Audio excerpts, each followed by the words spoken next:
Hi, hello students, welcome to our channel. So in this video session we are going to discuss about long answer question from thermodynamics lesson as per BIE weightage. So thermodynamics లెసన్లో ఒక long answer question compulsory వస్తుందని మనం blue ప్రింట్లో discuss చేసాం కాబట్టి ఇప్పుడు ఆ థర్మోడైనమిక్స్లో మనకి కొన్ని క్వశ్చన్స్ ఉన్నాయి. ఆ కొన్ని క్వశ్చన్స్ డిస్కస్ చేస్తే కంపల్సరీ ఈ లెసన్ నుంచి ఒక 8 మార్క్స్ క్వశ్చన్ అనేది ఎక్స్పెక్ట్ చేయొచ్చు.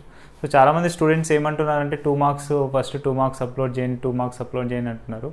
డెఫినెట్గా చేస్తాను, అది 2 మార్క్స్ మొత్తం ఓవరాల్గా లెసన్ వైజ్ దాన్ని ప్లాన్ చేస్తున్నాను. ఫస్ట్ లెసన్ నుంచి లాస్ట్ లెసన్ వరకు కంప్లీట్గా 2 మార్క్స్ క్వశ్చన్స్ అనేవి డిస్కస్ చేద్దాం ఒక వీడియోలో. కానీ ఇప్పుడు ఫస్ట్ మనం 4 మార్క్స్ లాంగ్ ఆన్సర్స్ పర్ఫెక్ట్ నేర్చుకుంటే 2 మార్క్స్ అనేది షార్ట్ టైంలో కూడా నేర్చుకోవచ్చు. Single line answers, single word answers కూడా చాలా ఉంటాయి. సో అవి మనం ప్లాన్ చేద్దాం. First of all will discuss about long answer. After that 4 marks అవన్నీ లెసన్ వైజ్గా అప్లోడ్ చేస్తున్నాను. ఎవరైనా ఫస్ట్ టైం చూస్తున్న వాళ్ళంటే సబ్స్క్రైబ్ చేసుకోండి. As well as previous videos కూడా ఉన్నాయి చూడండి. ఆ వీడియోస్లో ఆల్ ఐపీ కంటెంట్ అనేది మీకు అవైలబుల్ ఉంది, ప్లేలిస్ట్లో కూడా అవైలబుల్ ఉంది. ఓకేనా? సో ఈరోజు మనకి టాపిక్ ఏంటంటే థర్మోడైనమిక్స్లో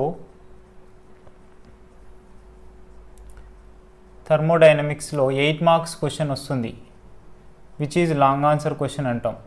సో ఈ లాంగ్ ఆన్సర్ క్వశ్చన్లో మనకి ఎన్ని క్వశ్చన్స్ ఉంటాయి, ఓవరాల్ ఇంపార్టెంట్ ఎన్ని క్వశ్చన్స్ ఉంటాయి, అవన్నీ వాటి గురించి డిస్కస్ చేయాలంటే మనం ఫస్ట్ క్వశ్చన్ వైజ్గా చూసుకుంటూ వెళ్దాం. ఫస్ట్ క్వశ్చన్ ఏంటంటే కార్నాట్ ఇంజన్ అని ఉంటుంది. Carnot engine. సో ఇక్కడ క్వశ్చన్ మొత్తం రాయట్లేదు, మీరు ఒకవేళ క్వశ్చన్ మీకు డౌట్ ఉంటే మీ గైడ్స్లో కానీ మీకు ఇంపార్టెంట్ క్వశ్చన్స్లో చూసుకోండి. ఇక్కడ క్వశ్చన్ ఏమడుగుతుందంటే define reversible and irreversible process of engine or Carnot engine, లేకపోతే ఏదైనా engine, and prove that the efficiency of Carnot engine అని ఉంటుంది. అంటే ఎఫిషియన్సీ ఆఫ్ కార్నాట్ ఇంజన్ని డెరైవ్ చేయాలి. దానికంటే ముందు రివర్సబుల్ ఇర్రివర్సబుల్ ప్రాసెస్ ఏంటివి, ఆ reversible process irreversible process definitions ఇస్తూ మనం కార్నాట్ ఇంజన్ యొక్క ఎఫిషియన్సీని డెరైవ్ చేస్తాం. అది కార్నాట్ ఇంజన్ యొక్క డెరివేషన్. ఇది చాలా ఇంపార్టెంట్.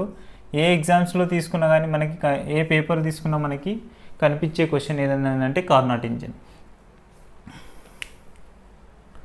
ఓకే, ఇప్పుడు మన కార్నాట్ ఇంజన్ కంటే ముందు అందులో డెఫినేషన్స్ ఏమడుగుతారంటే first reversible process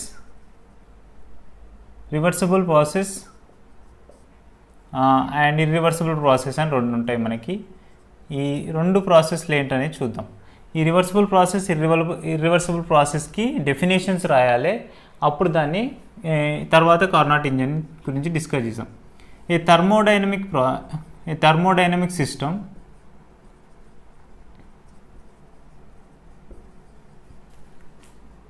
is reversible if the system is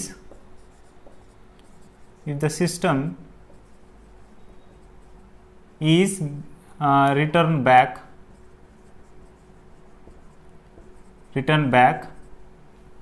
such that in system and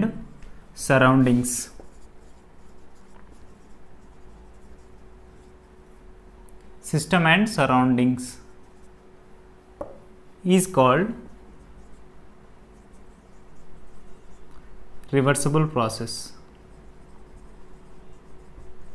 so దీనికి ఎగ్జాంపుల్స్ కూడా మనం డిస్కస్ చేద్దాం. రివర్సబుల్ ప్రాసెస్ అంటే ఏదైనా ఒక సిస్టమ్ని వర్క్ చేసినా, ఒక రియాక్షన్ నుంచి ఇంకో రియాక్షన్ చేసినా కానీ అది మళ్ళీ మనకు రిటర్న్ రావాలి. అది మళ్ళీ సేమ్ ఎలాంటి చేంజెస్ లేకుండా ఆ మ్యాటర్లో కంప్లీట్గా రివర్స్లో వస్తే దాన్ని ఏమంటామంటే రివర్సబుల్ ప్రాసెస్ అంటాం. ఫర్ ఎగ్జాంపుల్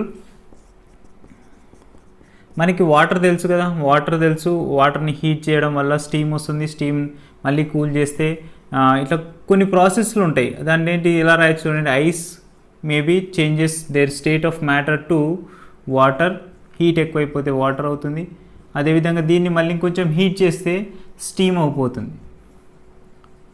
ఇప్పుడు ఈ స్టీమ్ని కూడా మనం ఏం చేయొచ్చు, ఇది రివర్సబుల్ ప్రాసెసా అంటే yes, it is a reversible process. మళ్ళీ స్టీమ్ని కూల్ చేస్తే ఏమవుతుంది, వాటర్ అవుతుంది. మళ్ళీ వాటర్ని కూల్ చేస్తే ఏమవుతుంది, ఐస్ అవుతుంది. అంటే మనం తీసుకున్న ఒక సిస్టమ్, ఒక థర్మోడైనమిక్ సిస్టమ్ వాటర్లో కన్వర్ట్ అవుతుంది, వాటర్ని స్టీమ్ అయిపోతుంది. మళ్ళీ రివర్సబుల్ ప్రాసెస్లో కూడా సేమ్ దాని యొక్క ఒరిజినల్ స్టేట్కి వస్తుందంటే దాన్ని రివర్సబుల్ ప్రాసెస్ అని చెప్పొచ్చు. అంటే ఏ థర్మోడైనమిక్ సిస్టమ్ తీసుకున్నా దానికి హీట్ ఇవ్వడం వల్ల కానీ, ఆ మ్యాటర్ ఆఫ్ స్టేట్ చేంజ్ అవ్వడం వల్ల మళ్ళీ దాని ఒరిజినల్ పొజిషన్ గెయిన్ చేయాలి. Next irreversible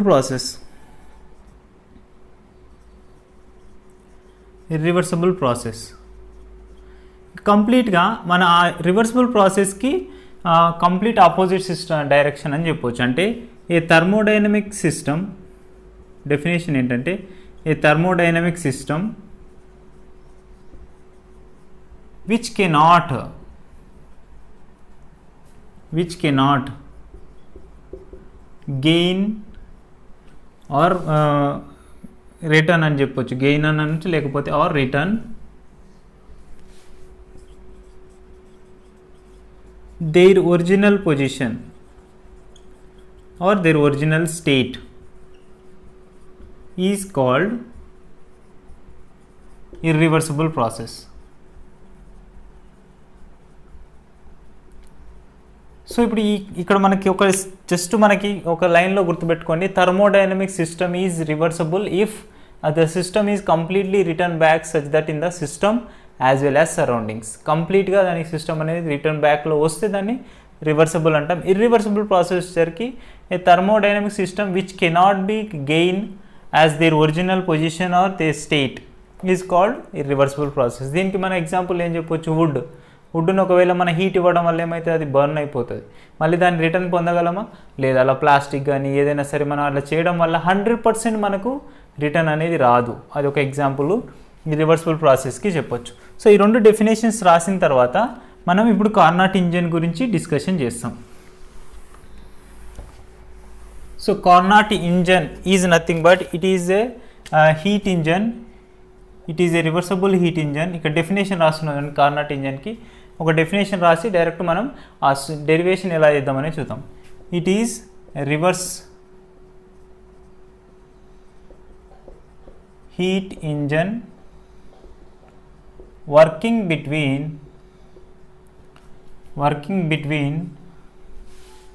changing of two temperature difference is called Carnot engine. ఇది దీనికి డెఫినేషను. కార్నాట్ ఇంజన్ డెఫినేషన్ ఇలా రాస్తాం. అంటే ఏదైనా ఒక సిస్టమ్ని తీసుకున్నప్పుడు ఆ సిస్టమ్ హీట్ ఇంజన్కి ఒక్కొక్క స్టేట్లో ఏమవుతుంది, సోర్స్ మీద ఉంచినప్పుడు ఏమవుతుంది, వర్కింగ్ సబ్స్టెన్స్ మీద ఉంచినప్పుడు ఏమవుతుంది, సింక్ మీద ఆ వర్కింగ్ సబ్స్టెన్స్ ఎలా చేంజ్ అవుతుంది, సింక్ మీద ఉంచితే ఎలా ఉంటుంది అనేది ఓన్లీ 2 టెంపరేచర్ డిఫరెన్స్ ఉన్న ప్రాసెస్లో మాత్రమే జరుగుతుంది. ఆ 2 టెంపరేచర్ డిఫరెన్స్ ఉన్న దానికి మన volume as well as pressure ఎలా వేరీ అవుతుందని చూస్తే దానికి కంప్లీట్గా డెరివేషన్స్ అనేటివి డెరైవ్ చేయొచ్చు. ఫస్ట్ ఆఫ్ ఆల్ ఏదైనా ఒక సిస్టమ్ తీసుకుందాం, ఓకేనా. ఒక సిస్టమ్ని ఒక ప్లేస్లో ఉంచినప్పుడు ఏమవుతుంది, ఇంకో ప్లేస్లో ఉంచినప్పుడు ఏమవుతుంది అనే దాని గురించి డిస్కస్ చేద్దాం. ఇక్కడ ఒక వాల్యూమ్ తీసుకుంటున్నా ఎక్స్ యాక్సిస్ మీద, and this is pressure acting on Y axis. Okay, ఇప్పుడు మనకి ఈ Carnot engine is working between the 2 temperature either particular conditions which is isothermal condition and adiabatic process. So అది compress అవుతున్నా expand అవుతున్నా కానీ only 2 ప్రాసెస్లో మాత్రమే జరుగుతుంది. ఆ ప్రాసెస్ ఏంటి అనేది చూద్దాం. ఫస్ట్ ఆఫ్ ఆల్ మనకి ఇక్కడ ఓన్లీ 4 స్టెప్స్ ఉంటాయి. కార్నాట్ ఇంజన్ ఇక్కడ రాసుకోవాలనుకుంటే Carnot engine consist or following 4 steps. ఆ 4 స్టెప్స్ ఏంటంటే ఫస్ట్ వన్ ఐసోథర్మల్ కండిషన్ లేకపోతే isothermal expansion, and second one adiabatic expansion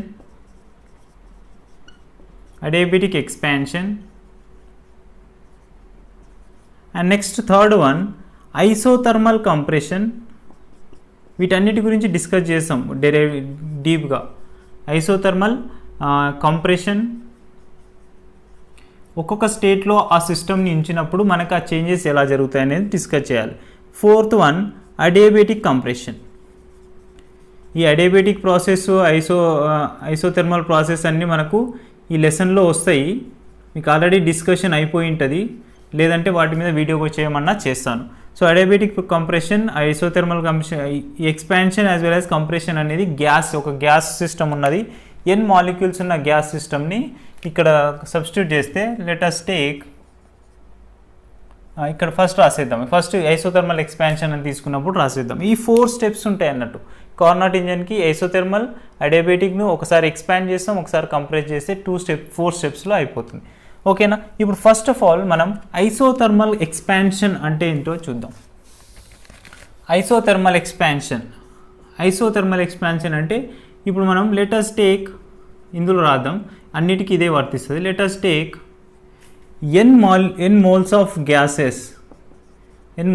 gas having n moles of gas system is placed on source of the system. So system మీద ఉంచినప్పుడు మనకి ఆ n moles of the gas ఎలా expand అవుతుంది అనేది చూడాలి. So heat engines అవి discuss చేస్తాం మనం, హీట్ ఇంజన్, రిఫ్రిజిరేటర్ గురించి కూడా. హీట్ ఇంజన్ అంటే ఏం లేదు, జస్ట్ మనం మన డీజిల్ ఇంజన్స్, స్టీమ్ ఇంజన్స్ చూసింటాం. మన వెహికల్స్ రన్ అవ్వడానికి వాటికి ఉపయోగించే ఇంజన్స్లో ఆ హీట్ ఇంజన్ అనేది ఉంటుంది. సో ఇప్పుడు source of the gas system అని రాసి, ఇప్పుడు మనకి ఇక్కడ ఓన్లీ ఇట్లా చేయడం వల్ల, మనం తీసుకున్న ఐడియల్ గ్యాస్ సిస్టమ్ని సోర్స్ మీద ఉంచడం వల్ల ఇలా ఉంటుంది సిస్టమ్. ఇది సోర్స్, అండ్ ఇక్కడ వర్కింగ్ సబ్స్టెన్స్ ఉంటుంది, అండ్ ఇక్కడ సింక్ ఉంటుంది. సో ఈ ప్రాసెస్లో మనం ఇలా హీట్ అనేది ఇలా డెవలప్ చేస్తుంటే మనకు వర్క్ అనేది బయటికి వస్తుంది. దీని గురించి మనం ఫర్దర్గా డిస్కస్ చేద్దాం. ఇప్పుడు తీసుకున్న n moles ఆఫ్ గ్యాస్ని సోర్స్ మీద ఉంచినప్పుడు, సోర్స్ మీద ఉంచినాము, that in isothermal condition. Isothermal condition అంటే గుర్తుపెట్టుకోండి, టెంపరేచర్ రిమైన్స్ కాన్స్టెంట్. టెంపరేచర్ అనేది ఎప్పుడైనా కాన్స్టెంట్ టర్మ్లోనే తీసుకుంటాం. కాబట్టి isothermal expansion is nothing but the gas is expanded with absorbing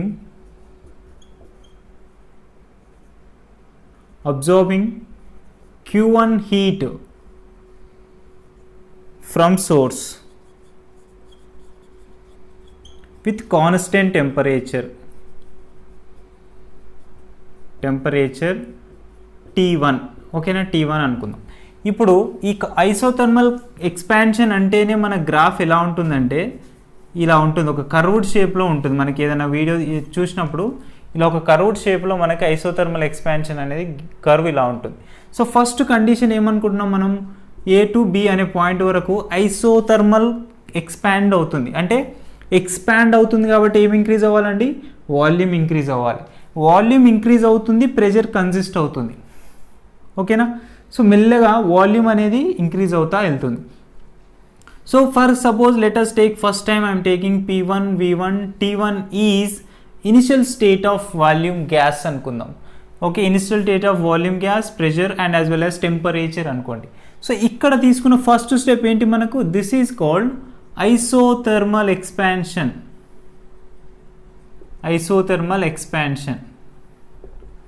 ఓకేనా, ఇది మనకు ఐసోథర్మల్ ఎక్స్పాన్షన్ అని తెలుసు, ఇక్కడ నుంచి ఇక్కడ వరకు వెళ్తుంది కాబట్టి ఒకవేళ ఇట్ స్టేట్స్ చేంజెస్, ఇప్పుడు ఎక్స్పాండ్ అవుతుంది అంటున్నాం కదా గ్యాస్, ఎక్స్పాండ్ అయితే ఏమేమి చేంజెస్ అయితే, ప్రెషర్ చేంజెస్ కావాలి, వాల్యూమ్ చేంజ్ కావాలి. టెంపరేచర్ ఎందుకు చేంజ్ అవుతలేదు, అది కంప్లీట్గా ఐసోథర్మల్ కండిషన్లో ఉంది కాబట్టి టెంపరేచర్ రిమైన్స్ కాన్స్టెంట్ అని తీసుకుంటాం.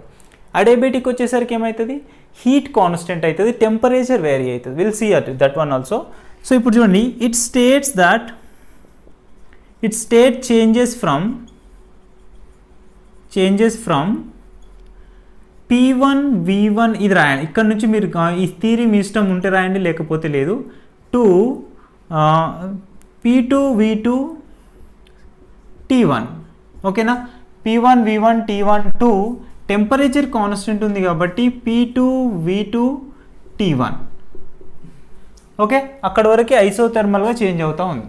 సో ఇలా చేంజ్ అయినప్పుడు మనకి టోటల్గా ఎంత హీట్ అబ్జర్వ్ చేసుకుందంట, Q1 హీట్ అబ్జర్వ్ చేసుకుందంట. So total Q1 heat absorb చేసుకుంటుంది కాబట్టి ఒక వర్క్ అనేది జరుగుతుంది. కాబట్టి నా work done on the system,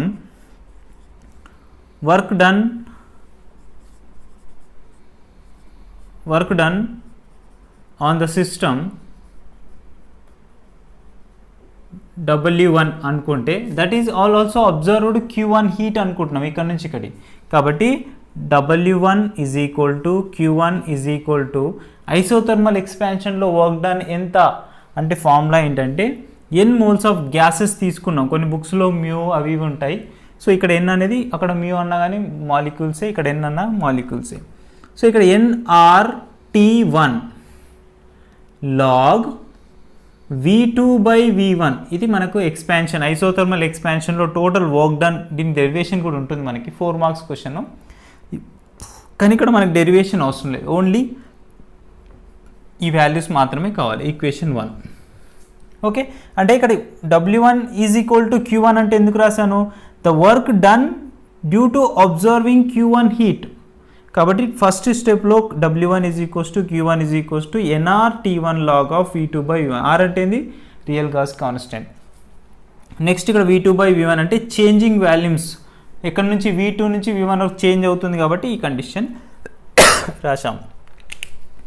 next one, ఇప్పుడు వీటిని బేస్ చేసుకొని మనం ఇంకొక స్టెప్ చేయాలి. ఏంటి? ఐసోథర్మల్ ఎక్స్పాన్షన్ అయిపోయింది, మళ్ళీ ఆ సిస్టమ్ని సింక్ మీద ఉంచినప్పుడు ఏమవుతుంది, మళ్ళీ తర్వాత ఇంకా మళ్ళీ సోర్స్ మీద తీసుకొస్తే ఏమవుతుంది, సింక్ నుంచి తీసేస్తే ఏమవుతుంది అనేది నెక్స్ట్ స్టెప్లో చూద్దాం. క్లియరా? నోట్ చేసుకోండి. ఈక్వేషన్ 1 ఇది. ఇలాంటి 4 ఈక్వేషన్స్ వస్తే ఆ 4 ఈక్వేషన్స్ ప్లేస్ చేస్తే మనకు resultant work done and as well as efficiency అనేది వస్తుంది.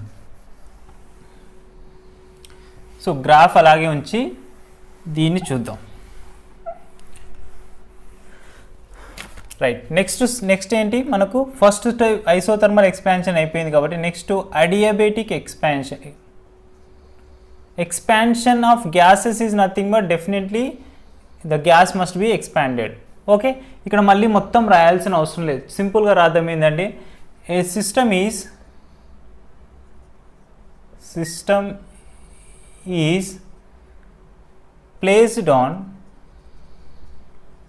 placed on sink.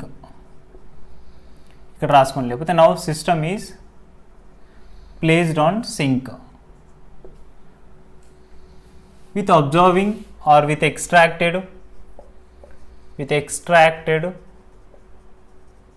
heat from engine or substance Q2. okay, by changing temperature T2 అనుకోండి. ఇప్పుడు మనకి ఏం రాస్తాం డైరెక్ట్ ఇక్కడ ఇట్ స్టేట్స్ చేంజెస్ ఇక్కడ రాద్దాం. ఈ చేంజెస్ ఎలా చేంజెస్ అయితేనే గ్రాఫ్లో చూడండి. సో ఇది మనకు ఇలా ట్రావెల్ అవుతుంది, డైరెక్షన్ కూడా ఇంపార్టెంట్. ఇలా డైరెక్షన్ ఇవ్వండి, వాల్యూమ్కి ప్రెషర్కి గ్రాఫ్ గీస్తున్నాం. ఓకే, ఇప్పుడు ఇలా చేంజ్ అవుతుంది కాబట్టి అడియాబెటిక్ ప్రాసెస్లో కూడా గ్రాఫ్ ఇలా కర్వ్డ్ షేప్లో ఇలా వస్తుంది. ఓకేనా? సో ఇప్పుడు ఈ సెకండ్ స్టెప్ ఏంటి? Adiabatic expansion.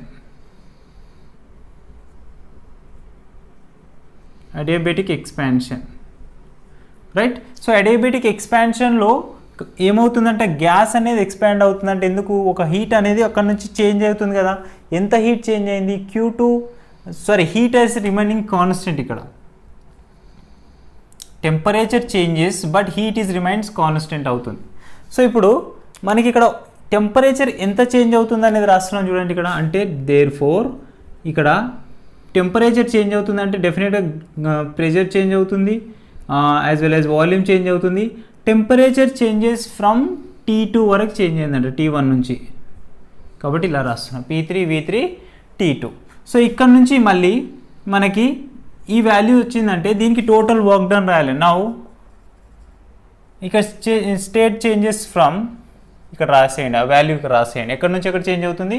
P2 V2 T1 నుంచి P3 V3 T1. అంటే P2 V2 T1 to P3 V3 T2 ఇక్కడ వరకు చేంజ్ అవుతుందంట. అప్పుడు మనం దానికి total work done by the gas or molecule అని రాయొచ్చు. By gas W2 is equals to, ఓకేనా? W2 ఈజ్ ఈక్వల్స్ టు, ఇక్కడ Q అనేది కాన్స్టెంట్. ఎందుకు Q కాన్స్టెంట్? Q2 తీసుకోవట్లే ఇక్కడ. Q is remains constant because it is doing Q1 అనుకుందాం కాబట్టి Q1 is doing with constant heat but changing temperature, that is the condition is adiabatic expansion. Adiabatic అనే process వచ్చిందంటేనే you must remember that is heat is constant, temperature must be vary. Isothermal condition వస్తే temperature constant ఉంటుంది కానీ heat మాత్రం change అవుతుంది. So ఇప్పుడు ఇక్కడ మనకి adiabatic ఎక్స్పాన్షన్లో work done ఎలా రాస్తామంటే nr/((-1) ఇంటూ టెంపరేచర్ డిఫరెన్స్ రాస్తాం. ఇక్కడ నుంచి ఇక్కడికి టెంపరేచర్ డిఫరెన్స్ ఎంత ఉంది అనేది రాస్తామంటే T1 మైనస్ T2 అని రాస్తాం. ఓకేనా, this is what the condition for work function about adiabatic expansion. Equation 2. ఓకేనా, సింపుల్గా వచ్చేస్తాయి. నెక్స్ట్ స్టెప్ కూడా ఈజీగా వస్తుంది చూడండి. నెక్స్ట్ థర్డ్ వన్ ఏంటి, ఆల్రెడీ హెడ్డింగ్ పెట్టుకున్నాం కదా, ఐసోథర్మల్ కంప్రెషన్. ఇప్పుడు మనం ఇచ్చిన గ్యాస్ని ఏం చేయాలంటే కంప్రెషన్ చేస్తున్నాం. ఓకే, ఇప్పుడు కంప్రెషన్ ప్రాసెస్లో ఏమవుతుంది, కంప్రెషన్ చేస్తున్నాం కాబట్టి ఇక్కడ నుంచి రివర్సిబుల్ ప్రాసెస్లో రావాలి. అంటే ఏమవుతుంది, వాల్యూమ్ అనేది తగ్గుతూ ప్రెషర్ ఇంక్రీజ్ అవ్వాలి. కంప్రెస్ అవుతుంది కదా కాబట్టి వాల్యూమ్ తగ్గుతుంది, ప్రెషర్ ఇంక్రీజ్ అవుతుంది. చూడండి, let us take like this. Okay, ఇక్కడికి వచ్చేసింది అనుకోండి. సో ఇక్కడ నుంచి ఇక్కడికి వచ్చింది. ఫర్ సపోజ్ A B ఇది C అనుకుంటే ఇది D పాయింట్ వరకు వచ్చింది. ఇదేంటి, ఇక్కడ ఏం రాసుకోవచ్చు, థర్డ్ స్టెప్ ఏంటి, కంప్రెషన్, ఐసోథర్మల్ కంప్రెషన్. మొత్తం రాసుకోండి, ఐసోథర్మల్ కంప్రెషన్. ఈ ఐసోథర్మల్ కంప్రెషన్లో ఇంకా మనకి ఇదంతా రాయాల్సిన అవసరం ఏం లేదు, ఆల్రెడీ మనం చేసాం కాబట్టి. కానీ ఇప్పుడు ఇక్కడ రాసేయండి, ఇక్కడ if the system is placed on a source with compression of gas, now its states change from, ఇక్కడ డైరెక్ట్ రాయాలి, ఇక్కడ states change from isothermal condition కాబట్టి సింపుల్గా ఏమి ఎక్కడి నుంచి ఎక్కడ చేంజ్ అవుతుంది, టెంపరేచర్ అనేది రిమైన్స్ కాన్స్టెంట్ ఉంటుంది కానీ వాల్యూమ్ చేంజ్ అవుతుంది, ప్రెషర్ చేంజ్ అవుతుంది. కాబట్టి P4 V4 2 టెంపరేచర్ ఎంత తీసుకోవాలి, T2 తీసుకోవాలి. ఎందుకు, ఈ స్టెప్లో ఐసోథర్మల్ కండిషన్స్లో మనకి టెంపరేచర్ కాన్స్టెంట్ కాబట్టి ఆ స్టెప్స్ రాసేయండి. అంటే P3 V3 T2 2 P4 V4 T2. Okay, ఈ వాల్యూని ఇక్కడ వరకు రాసుకుంటున్నాం. ఇప్పుడు మనం total work done to change absorbing heat Q2, heat change అవుతుంది కదా కాబట్టి Q2 వరకు హీట్ చేంజ్ అవుతుంది. అంటే total work AA3 is equals to work done Q2 is equals to ఏం రాసాం, ఇంతకుముందు రాసిన ఫార్ములాని nr log V4/V3. ఎక్కడి నుంచి ఎక్కడ చేంజ్ అవుతుంది, V4/V చేంజ్ అవుతుంది కాబట్టి ఆ వాల్యూ ఇలా రాస్తాం, nr log, ఇక్కడ T మర్చిపోయినాం చూడండి, T2, nr T2 log V4/V3, equation 3. Okay, మనకి ఇప్పుడు థర్డ్ ఈక్వేషన్ కూడా వచ్చేసింది. నెక్స్ట్ వన్, ఇప్పుడు ఈ nr log V4/V3ని ఇంకా సింపుల్గా రాసుకోవడం ఫార్ములా కోసం, ఈ W3 is equals to Q2 is equals to ఈ V3/V4 రాసుకుంటున్నాను, ఎందుకంటే మనకు ఫర్దర్గా సాల్వేషన్ కోసం ఈజీ అవుతుంది కాబట్టి nr log V3/V4. ఓకే, లేదా ఒక డైరెక్షన్ చేంజ్ చేసుకున్నా ఇక్కడ డైరెక్షన్ చేంజ్ అవుతుంది కాబట్టి మైనస్ తీసుకుంటాము, అలా టోటల్ వర్క్ డన్లో నెగిటివ్ తీసుకున్నా నో ప్రాబ్లం, లేదా ఇక్కడే మనం మైనస్ తీసుకున్నా కానీ no problem. So this is W3 is isothermal compression. Next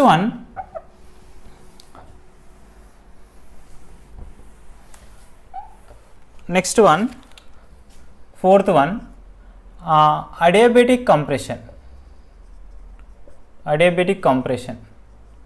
ఈ అడియాబెటిక్ కంప్రెషన్ కూడా చూడండి, అడియాబెటిక్ కంప్రెషన్ అంటే మళ్ళీ ఇక్కడ it states changes from, it state direct రాసేయండి, ఇట్ స్టేట్ చేంజెస్ ఫ్రమ్ ఇక్కడ నుంచి ఇక్కడికి వెళ్ళిపోతుంది. సైక్లిక్ ప్రాసెస్ అన్నాం కదా, కార్నాట్ ఇంజన్ అంటేనే ఏంటిది, సైక్లిక్ ప్రాసెస్ కాబట్టి ఇలా వస్తుంది P4 V4 T2. ఓకే, ఇక్కడ నుంచి మళ్ళీ ఇక్కడికి వెళ్ళిపోతుంది. ఓకే, దీన్ని ఈ ఫోర్త్ స్టెప్ను కూడా ఏమనాలి, అడియాబెటిక్ కంప్రెషన్. ఇక్కడ రాసుకోండి మొత్తం, అడియాబెటిక్ కంప్రెషన్. ఓకే, ఇప్పుడు అడియాబెటిక్ కంప్రెషన్లో ఎక్కడి నుంచి ఎక్కడ చేంజ్ అయిపోతుంది, P4 V4 T2 2 P1 V1 T1 ఇక్కడికి వచ్చేసింది. మళ్ళీ ఇప్పుడు టోటల్ వర్క్ డన్ W4 రాస్తే ఏం రాస్తాం, Q1 అనేది కాన్స్టెంట్, టెంపరేచర్ అనేది ఏమవుతుంది కాన్స్టెంట్గానే ఉంటుంది కాబట్టి Q ఈజ్ ఈక్వల్ టు ఏం రాస్తాం NR by gamma minus 1 into ఎక్కడి నుంచి ఎక్కడ చేంజ్ అవుతుంది T2 నుంచి T1కి చేంజ్ అవుతుందంట, T2 మైనస్ T1, లేదా ఇంకా సింపుల్గా రాసుకోవడం కోసం T1 మైనస్ T2 రాస్తే ఇక్కడ మైనస్ రాసుకోవచ్చు, NR గామా మైనస్ 1 క్యాన్సిల్ చేసుకోవడం కోసం రాస్తున్నా. ఇది డైరెక్ట్ వర్క్ ఫంక్షన్లో ఫార్ములాను బేస్ చేసుకొని రాసినా కానీ వచ్చేస్తుంది. ఓకే, ఇప్పుడు total work done by this cyclic process, total work done 4 steps అయిపోయినాయి కాబట్టి సింపుల్గా ఇప్పుడు total work done by cyclic process total complete సైకిల్లో ఇప్పుడు ఏం రాస్తాం, total W is equals to W1 plus W2 plus W3 plus W4. Okay, ఇది W1 and this is W2 and this is W3 and this is W4. ఈ total work done ఇక్కడ రాసేస్తున్నా చూడండి. First one ఎంత వచ్చింది, NR T1 log V2 by V1, W2 ఎంత వచ్చింది NR by gamma minus 1 equation 2. Okay చూడండి, gamma minus 2 T1 minus T2 plus NR T2 log V3 by V4, ఇది ఎంత మైనస్ కదా కాబట్టి ఇక్కడ minus. Next one minus W4 అంటే ఇది NR, ఇది 4 ఈక్వేషన్ 4. ఈక్వేషన్ 4 ఏంటి చూడండి, NR by gamma minus 1 into T1 minus T2. కానీ కొన్ని బుక్స్లో ఎలా ఉంటుందంటే ఇక్కడ మైనస్ ఉంటుంది, మైనస్ అండ్ మైనస్, ఎందుకు వర్క్ డన్ కంప్రెస్ అవుతుంది కాబట్టి నెగిటివ్ వర్క్ డన్ తీసుకోవచ్చు కాబట్టి అలా తీసుకున్నాం. ఓకే, మనం ఆల్రెడీ ఇక్కడ మైనస్ సైన్ చేంజ్ చేసుకున్నాం కాబట్టి ఇక్కడ మైనస్ రాసేసుకుంటున్నాం direct. So NR by gamma minus 1 T1 minus T2, NR gamma minus 1 by T1 minus T2 రెండు క్యాన్సిల్ అయిపోతాయి కాన్స్టెంట్ కాబట్టి. సో రిమైనింగ్ టోటల్ వర్క్ రాస్తే చూడండి, NR కామన్ తీస్తున్నా ఇక్కడ, ఓకేనా. ఓకే, లేకపోతే డైరెక్ట్ రాసేయండి NR T1 log V2 by V1 minus NR T2 log V3 by V4 అని రాయొచ్చు. సో ఇప్పుడు ఈ టోటల్ వర్క్ డన్ని మాత్రం మనకు వచ్చింది ఈక్వేషన్ 5 అనుకోండి, టోటల్ వర్క్ డన్ వచ్చింది. ఇప్పుడు ఎఫిషియన్సీ కావాలి, efficiency of Carnot engine. Efficiency of Carnot engine ఎలా రిప్రజెంట్ చేస్తామంటే, ఎఫిషియన్సీ ఆఫ్ కార్నాట్ ఇంజన్ నీటాతో రిప్రజెంట్ చేస్తాం. దిస్ ఈజ్ నీటా is equal to total work done by given heat, total work done by given heat. This is formula for efficiency, ఏదానికైనా ఇలాగే ఉంటుంది, total work done by gamma given heat. So ఇప్పుడు ఇక్కడ మనకు already total work done తెలుసు, ఎంత heat ఇచ్చినాం అనేది కూడా తెలుసు, దాన్ని సబ్స్టిట్యూట్ చేస్తే మనకు కావాల్సిన ఎఫిషియన్సీ ఆఫ్ కార్నాట్ ఇంజన్ అనేది వస్తుంది. చూడండి, టోటల్ వర్క్ డన్ అంటే ఏంది, టోటల్ వర్క్ డన్ అంటే W by given heat Q1 heat ఇచ్చాం. సో అంటే ఇక్కడ W ఎంత వచ్చింది చెప్పండి, NR T1 log V2 by V1 minus NR T2 log V3 by V4. Okay, by given heat ఎంత ఇచ్చినాం, గివెన్ హీట్ NR T1, లేకపోతే ఇక్కడ మనకు ఒక సింపుల్ స్టెప్ వస్తుంది చూడండి, అది ఇక్కడ రాసేసుకుంటే ఇంకా మనకు ఆ లెంతీ ప్రాసెస్ పోతుంది. చేంజింగ్ వర్క్ అంటే ఇక్కడ ఎంత వచ్చింది, ఈ సింపుల్గా ఎలా రాసుకోవచ్చు, W is equals to Q1 minus Q2 రాసుకోవచ్చా చూసుకోండి. ఈక్వేషన్ 1 అండ్ ఈక్వేషన్ 3 చూడండి, ఈక్వేషన్ 1 అండ్ ఈక్వేషన్ 3 అంటే NR T1 log V2 by V1 Q1 అంటే, అండ్ Q2 అంటే ఏం రాసుకున్నాం, NR T2 log V3 by V4 అంటే Q1 minus Q2 by Q1. That implies LCM తీసేం రాసుకోవచ్చు, 1 మైనస్ Q2 బై Q1 రాసాం. అంటే మన Q1 Q2 వాల్యూస్ ఇండివిజువల్గా తెలుసు, Q2 అంటే ఇది, Q1 అంటే ఇది రాసేయండి.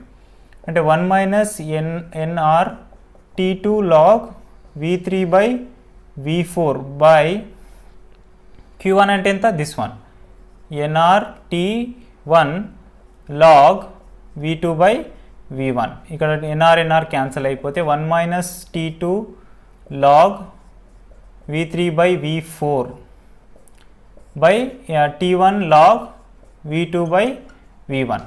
సో ఈ వాల్యూ మొత్తాన్ని మళ్ళీ ఇక్కడ మనకు ఒక చిన్న అడియాబెటిక్ ప్రాసెస్ అనేది ఒకటి వస్తుంది. ఎక్కడి నుంచి ఎక్కడికి path 1 and path 2 and path 4ను కన్సిడర్ చేస్తూ అడియాబెటిక్ ఎక్స్పాన్షన్ తీసుకుంటాం.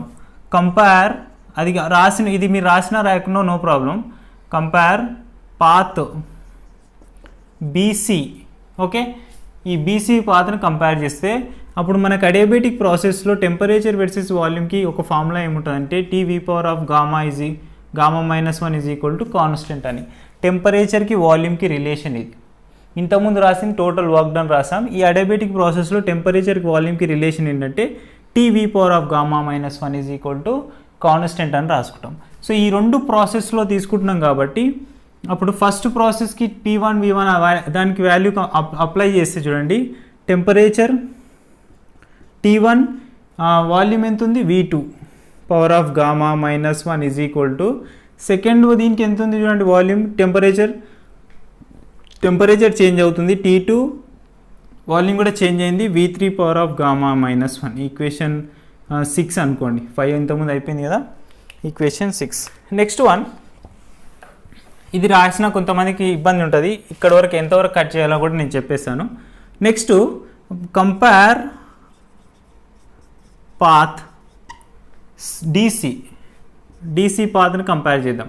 అంటే ఇక్కడ నుంచి ఇక్కడ కూడా అడియాబెటిక్ ప్రాసెస్లో సేమ్ మళ్ళీ TV power of gamma -1 is equals to constant అని తీసుకొని ఎక్కడి నుంచి ఎక్కడ చేంజ్ అవుతుందని రాయాలి. అంటే T1 V1 power of gamma -1 is equal to ఎంత, ఎక్కడికి వచ్చేసింది, T2 V4 power of gamma -1.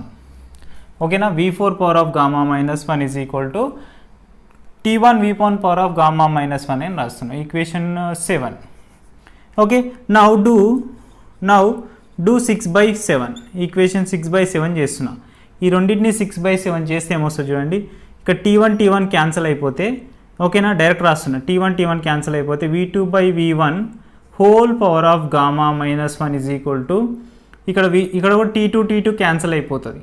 Next ఏం రాసుకోవచ్చు, V3/V4 whole power of gamma -1. అంటే గామా పవర్లో క్యాన్సిల్ అయిపోతే remaining V2/V1 is equals to V3/V4 వచ్చింది. ఓకేనా, ఈక్వేషన్ 8. అంటే ఇక్కడ మనకు వచ్చిన ఈక్వేషన్లో V3/V4 ప్లేస్లో ఏం సబ్స్టిట్యూట్ చేసుకోవచ్చు, V2/V1 సబ్స్టిట్యూట్ చేసుకోవచ్చు అని చెప్పాం. కానీ ఇక్కడ మీరు ఇదంతా చేయాలంటే ఇబ్బంది అవుతాయి. ఒకవేళ ఇది చేయడానికి ఇబ్బంది అయితే ఏం చేయాలంటే ఫ్రమ్ అడియాబెటిక్ ప్రాసెస్ అని డైరెక్ట్ రాసి, from adiabatic process path BC and BC and DA, ఇది యాక్చువల్గా డిఏ కదా, సారీ ఇది DA. From BC and DA we can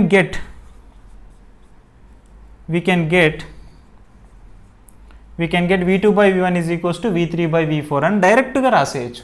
so ఇలా డైరెక్ట్గా రాసేస్తే ఈ స్టెప్ రాసి ఈ వాల్యూలో సబ్స్టిట్యూట్ చేస్తే మనకు టోటల్ ఎఫిషియన్సీ వస్తుంది చూడండి.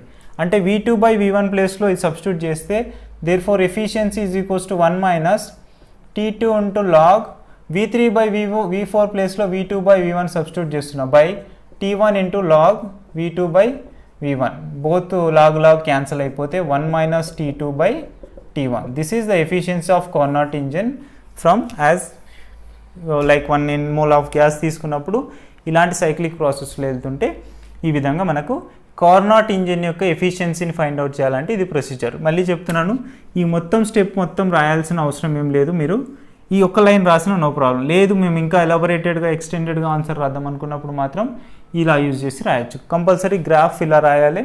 గ్రాఫ్లో ఎక్స్ యాక్సిస్ ఏం తీసుకుంటున్నాం, వై యాక్సిస్ ఏం తీసుకుంటాం అనేది మర్చిపోవద్దు. నెక్స్ట్ ఇంకొక క్వశ్చన్ ఉంటుంది ఈ లెసన్లో. ఈ 2 క్వశ్చన్స్ చదువుకుంటే కంపల్సరీ మనకి ఒక క్వశ్చన్ అనేది వస్తుంది. ఎందుకంటే ఆల్రెడీ మనం డిస్కషన్ చేసిన దాన్ని బట్టి ఈ ఇయర్ 21-22 అకాడమిక్ ఇయర్ వాళ్ళకి 50% chances of long answer questions ఇస్తున్నారు. అంటే 4 మార్క్స్ లాంగ్ ఆన్సర్ క్వశ్చన్స్ ఇస్తారు, అందులో 2 అటెంప్ట్ చేయాలి. కాబట్టి మనకి దీన్ని ఆప్షనల్గా పెట్టుకోవచ్చు, లేదా ప్రిపేర్ అవ్వాల్సి అనుకున్నా నో ప్రాబ్లం. నెక్స్ట్ థర్మోడైనమిక్స్లో నుంచి సెకండ్ క్వశ్చన్. ఇది ఇంకా అది కాకపోతే ఇది 2 క్వశ్చన్స్లో ఏదో ఒక క్వశ్చన్ ఉన్నట్టు ఉంటుంది. కాబట్టి ఇందులో అడిగేయాల్సిన క్వశ్చన్ ఏంటంటే second question, state second law of thermodynamics.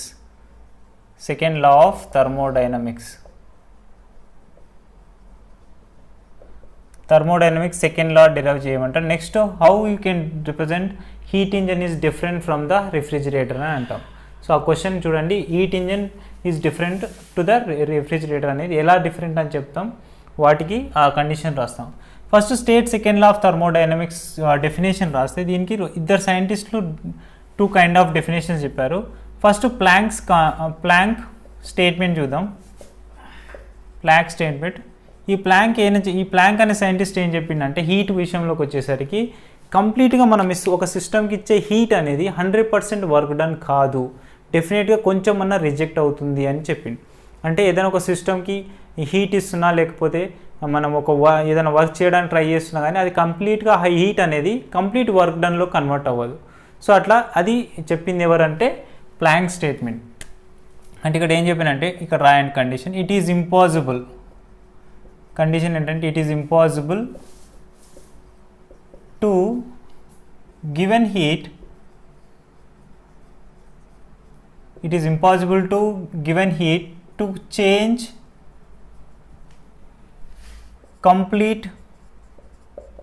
completely work done of a given system. Definitely some of heat will be rejected.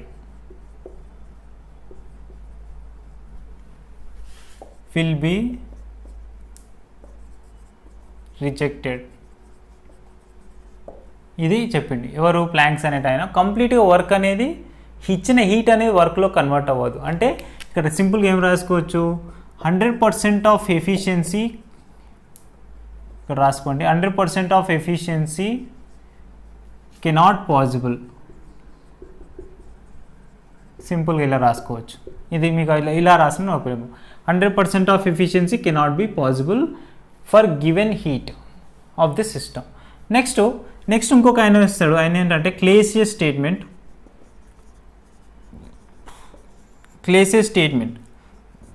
ఈ రెండింటి యొక్క స్టేట్మెంట్, ఈ కాంబినేషన్ ఆఫ్ ఈ స్టేట్మెంటే సెకండ్ లా ఆఫ్ థర్మోడైనమిక్స్ అంటాం. ఈ ఇద్దరు సైంటిస్టుల యొక్క స్టేట్మెంట్స్ని సెకండ్ లా ఆఫ్ థర్మోడైనమిక్స్ అంటాం.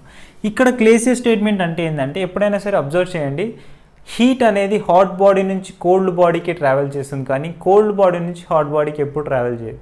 సో అది ఒకటి ఈయన చెప్పిండు క్లేసియస్ స్టేట్మెంట్. కాబట్టి ఇక్కడ రాస్తే ఇట్ ఈజ్, మీకు గుర్తుపెట్టుకోవడం కోసం సేమ్ వర్డ్స్ రాస్తున్నదండి. It is impossible to transfer heat from cold body to hot body. ఓకేనా? అంటే ఏం చెప్పిందంటే కంప్లీట్గా డెఫినెట్గా హాట్ బాడీ నుంచి కోల్డ్ బాడీకి వెళ్తుంది కానీ కోల్డ్ బాడీ నుంచి హీట్ అనేది హాట్ బాడీకి ట్రాన్స్ఫర్ అవ్వదు అని సెకండ్ లాలో క్లేసియస్ స్టేట్మెంట్ చెప్పిన డెఫినేషన్ ఏంటంటే ఇది, it is impossible to transfer heat from cold body to hot body. It can transfer are it can, ఇక్కడ రాయొచ్చు మళ్ళీ, it can transfer heat always from hot body to cold body. So మీరు బాగా observe చేస్తే ఏదైనా సరే heat అనేది hot body నుంచి కోల్డ్ బాడీకి వస్తుంది అనేది అబ్జర్వ్ చేయొచ్చు. ఇది క్లేసియస్ స్టేట్మెంట్. ఈ రెండు స్టేట్మెంట్స్ని మనం ఏమంటామంటే state second law of thermodynamics అంటాం. సో ఇది మనకి దీన్ని రాస్తే మనకి 2 మార్క్స్ వస్తాయి. ఇప్పుడు మనకి రిఫ్రిజిరేటర్ అండ్ హీట్ ఇంజన్ కావాలి. ఇదే సెకండ్ క్వశ్చన్లో prove that difference of heat engine to refrigerator.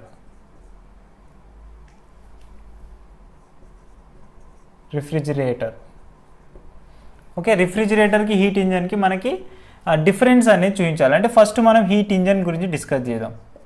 Heat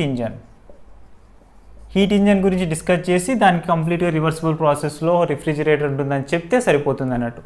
so ఒకటి హీట్ ఇంజన్ అంటే ఏంటి? సో జనరల్గా మనకు ఇప్పుడు డీజిల్స్ ఇంజన్ కానీ స్టీమ్ ఇంజన్స్ కానీ ఇవన్నీ హీట్ ఇంజన్స్ అంటాం. అంటే ఒక వెహికల్కి డీజిల్ ఇవ్వడం వల్ల ఏమవుతుంది, ఆ ఇచ్చిన డీజిల్ అనేది అక్కడ ఏంటి సిస్టమ్, ఆ సిస్టమ్ని మనం హీట్లో వర్క్లో కన్వర్ట్ చేస్తూ మొత్తం సిస్టమ్ని ముందరికి మూవ్ చేయడానికి ట్రై చేస్తుంటాం. అంటే అక్కడ హీటు డీజిల్ వర్క్ చేస్తుంది. స్టీమ్ ఇంజన్లో సోర్స్ ఏంటి? స్టీమ్ ఇంజన్, మన స్టీమ్ ఇంజన్స్ కూడా చూస్తుంటాం. అప్పుడు పాతకాలంలో యూజ్ చేసేవారు, ఇప్పుడు కూడా స్టీమ్ అనేది డిఫరెంట్ వేరే సిచ్యువేషన్లో యూజ్ చేస్తున్నాం. ఆ స్టీమ్ అనే దాన్ని కూడా సోర్స్గా యూజ్ చేస్తూ మనం టోటల్ సిస్టమ్ను రన్ చేయొచ్చు అనే దాంట్లో ఎగ్జాంపుల్స్ అని చెప్పొచ్చు. హీట్ ఇంజన్ గురించి డిస్కస్ చేద్దాం. Heat engine first of all ఇక్కడ హీట్ ఇంజన్ కానీ రిఫ్రిజిరేటర్ కానీ డిస్కస్ చేయాలంటే మనకి 3 స్టెప్స్ ఉంటాయి. ఒకటి ఏంటంటే source, next second one working substance,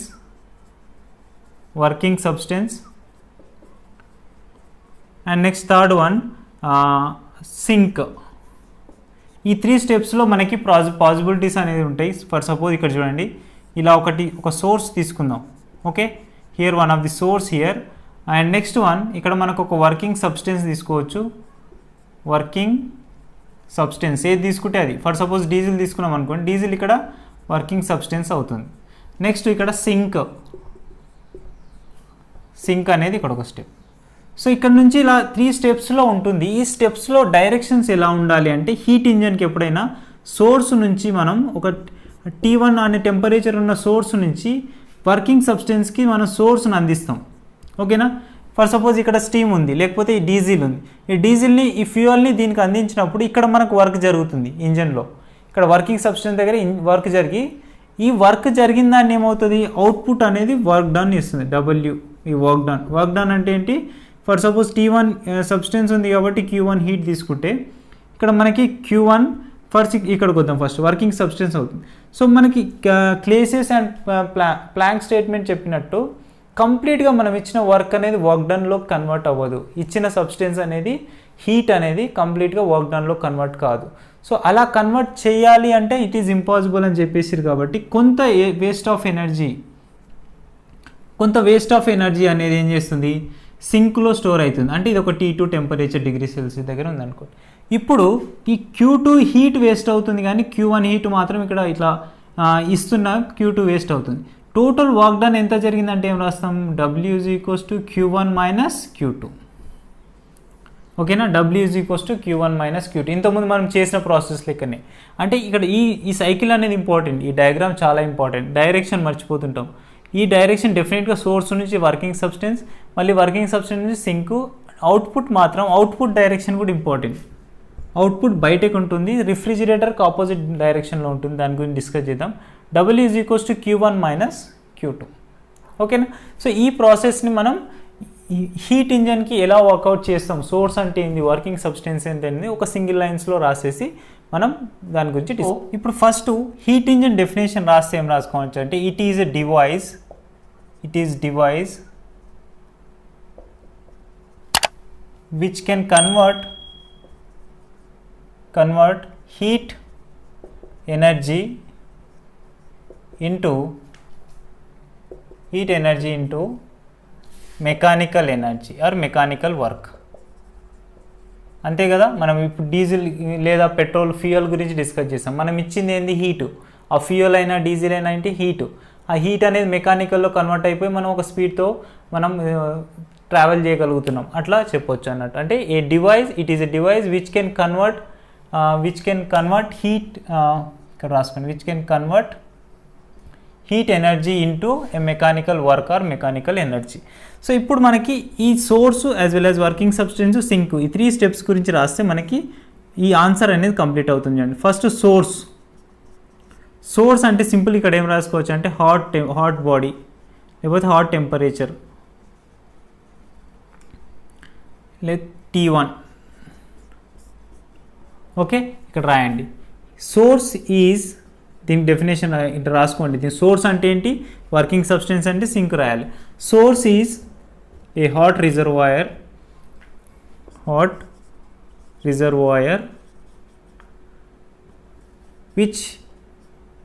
which extract heat from given source to working substance. Working substance అంటే మనకి ఇచ్చిన సోర్స్ నుంచి స్టీమ్ అనుకోండి, ఫ్యూయల్ అనుకోండి, ఇది మనం ఏం చేస్తుందంట, ఇది ఎక్కువ టెంపరేచర్ కానీ, అందుకే ఇక్కడ రాసింది source is a hot reservoir అంటే ఎక్కువ టెంపరేచర్ కన్సిస్ట్ అయింది అందులో. ఆ హాట్ టెంపరేచర్ ఉన్న సిస్టమ్ని వర్కింగ్ సబ్స్టెన్స్కి ఇచ్చినప్పుడు వర్క్ డన్ అనేది జరుగుతుంది. కాబట్టి this is source. And second one working substance.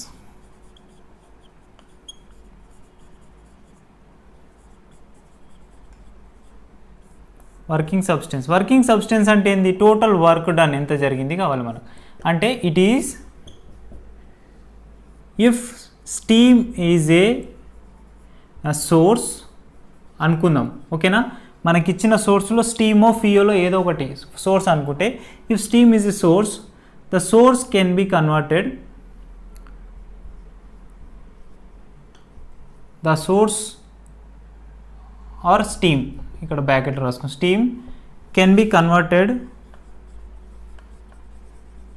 Into work done. So ఇక్కడ వర్కింగ్ సబ్స్టెన్స్ ఏం చేస్తుంది, మనం ఇచ్చిన స్టీమ్ సోర్స్ని ఎందులో కన్వర్ట్ చేస్తుంది, వర్క్ డన్లోకి కన్వర్ట్ చేస్తుంది. కాబట్టి it is mechanical work.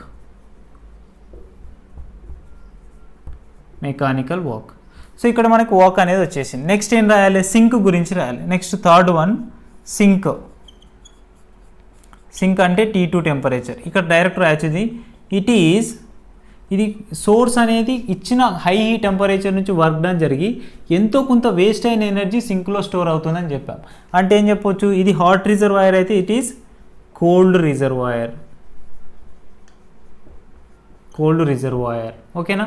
It always observe heat, ఇక్కడ రాయండి, it is observe heat by rejecting working substance ఏమైనా రిజెక్ట్ చేస్తే దాన్ని అబ్జర్వ్ చేసుకుంటుంది, టెంపరేచర్ని అబ్జర్వ్ చేసుకుంటుంది. కాబట్టి దీన్ని T2 టెంపరేచర్తో రిప్రజెంట్ చేస్తాం. T2 is nothing but it is low temperature, T1 అంటే హై టెంపరేచర్. ఇది హీట్ ఇంజన్ గురించి. నెక్స్ట్ దీన్ని బేస్ చేసుకొని రిఫ్రిజిరేటర్ గురించి డిస్కస్ చేద్దాం. నోట్ చేసుకున్నారా? రైట్. నెక్స్ట్ సేమ్ డయాగ్రాము, ఇక్కడ కొంచెం కన్ఫ్యూజన్ ఉంటుంది చూడండి. ఇప్పుడు దీనికి ఒకవేళ సింక్ రాసాం కదా, ఇప్పుడు టోటల్ వర్క్ డన్ కూడా రాస్తే ద ఎఫిషియన్సీ ఆఫ్ ఓన్లీ మనం హీట్ ఇంజన్కే రాస్తున్నా. The efficiency of heat engine, అది మర్చిపోయాం కాబట్టి రాద్దాం. ఎఫిషియన్సీ ఆఫ్ హీట్ ఇంజన్ అంటే నీటా ఈజ్ ఈక్వల్స్ టు W/Q1. అంటే W అంటే ఏంటి, Q1 మైనస్ Q2 అక్కడ ఉంది కదా, బై Q1. అంటే నీటా ఈజ్ ఈక్వల్స్ టు సింపుల్గా 1 మైనస్ Q2/Q1. ఇంతకుముందు మనం అడియాబెటిక్ ప్రాసెస్లో రాసాం కాబట్టి ఇన్ టర్మ్స్ ఆఫ్ టెంపరేచర్ ఏం రాసుకోవచ్చు, 1 మైనస్ T2/T1. ఇంతకుముందు ప్రూవ్ చేసాం కదా, అలాగే ప్రూవ్ చేయొచ్చు ఇక్కడ. ఓకే, సైక్లిక్ ప్రాసెస్సే కాబట్టి, రివర్సబుల్ ప్రాసెస్సే కాబట్టి. Okay, this is about work done efficiency. Next ఇప్పుడు మనకు రిఫ్రిజిరేటర్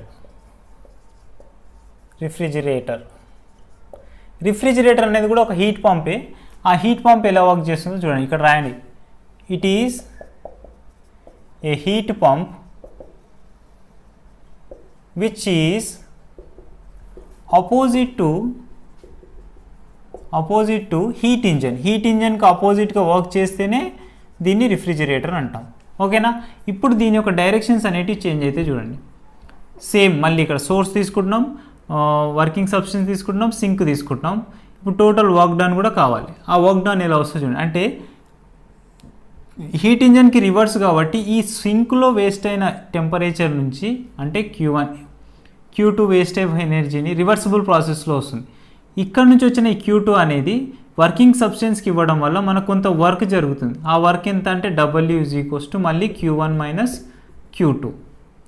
ఓకే, ఇప్పుడు ఈ టోటల్ వర్క్ డన్ అంటే Q1 మైనస్ Q2. కానీ డైరెక్షన్ చూడండి చేంజ్ అయింది, డైరెక్షన్ ఇంపార్టెంట్. మళ్ళీ ఇక్కడ నుంచి వచ్చింది మళ్ళీ సింక్కి వచ్చేస్తుంది. ఓకేనా. ఇక్కడ మనకి ఓన్లీ పెద్ద ప్రాబ్లం ఏముండదు, హీట్ ఇంజన్కి కంప్లీట్గా ఆపోజిట్ డైరెక్షన్లో వర్క్ చేస్తేనే దాన్ని రిఫ్రిజిరేటర్ అని చెప్తాం.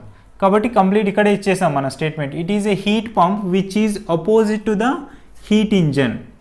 ఓకేనా, ఇక్కడ మళ్ళీ ఈ డయాగ్రామ్ రాస్తాం. Now work done by working substance, ఇక్కడ రాయండి working substance W is equals to ఏం రాసుకోవచ్చు, Q1 మైనస్ Q2 అని రాసుకోవచ్చు. Next the efficiency of, direct రాసేయండి, ఇంకా మనకి ఏం థియరీ రాయాల్సిన అవసరం లేదు, మళ్ళీ ఇక్కడ సింక్ అవన్నీ రాయాల్సిన అవసరం లేదు. ద ఎఫిషియన్సీ ఆఫ్ రిఫ్రిజిరేటర్ నీటా ఈజ్ ఈక్వల్స్, లేకపోతే ఇక్కడ దాన్ని నీటాతో రిప్రజెంట్ చేసాం కాబట్టి బీటా అనుకుందాం. Beta is equals to Q2 heat extract అవుతుందండి, ఇక్కడ నుంచి సింక్ నుంచి Q2 హీట్ ఎక్స్ట్రాక్ట్ అవుతుంది by total work done. Reversible process కాబట్టి దాన్ని అక్కడ ఏం రాసాం, వర్క్ బై గివెన్ హీట్ రాసాం, కానీ ఇక్కడ ఏంటి ఎఫిషియన్సీ చేంజ్ అయ్యింది చూడండి, Q2 బై W అంటే beta is equals to Q2 by Q1 minus Q2. This is efficiency of refrigerator అని చెప్పొచ్చు. ఈ రెండు క్వశ్చన్స్ మనకి థర్మోడైనమిక్స్లో నుంచి ఎప్పుడు రిపీట్ అవుతున్న క్వశ్చన్, ఇంకంతకంటే ఇందులో నుంచి ఏం అడగరు. ఈ 2 క్వశ్చన్స్ ప్రిపేర్ అయితే చాలు, మనం కంప్లీట్గా ఒకటి క్వశ్చన్ అయితే ఆన్సర్ చేయొచ్చు. ఓకేనా, థ్యాంక్ యూ.